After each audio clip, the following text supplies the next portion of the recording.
పొద్దుటింటి ఒక్క పొద్దున్నారు కదా, ఏం పని చేసినారు నాన్న మీరు? అవునా?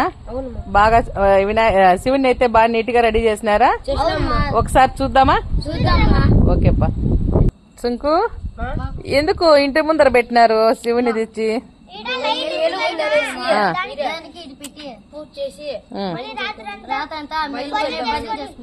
ఓకేనన్నా బంగారు, మీరు శివుని ఎలా చేసినారో ఒకసారి చూపిద్దామా అంత మన అభిమానులకి అందరికి. చూడండి మన పిల్లలు ఇక్కడ శివుడు అయితే తెల్లగా కనిపిస్తున్నాడు కదా, ఎందుకంటే ఈ బూది ఇష్టం కాదు, అందుకనే శివునికి అంతా ఈ బూది పూసినారు అనమాట మన పిల్లలు. ఒక పొద్దుతో ఉండి శివుని బాగా రెడీ చేసినారు. అభిమానులందరూ ఎలా రెడీ చేసినారు, పిల్లలు ఇంత మంచిగా ఒక పొద్దున్నారు కదా, వీళ్ళందరికీ మీ ఆశీర్వాదాలు ఇచ్చి పిల్లలు మంచిగా ఉండాలని చెప్పి శివుని భగవంతుని బాగా కోరుకున్నాము. మీరు కామెంట్ ద్వారా తెలియజేస్తారు అని అనుకుంటున్నాను.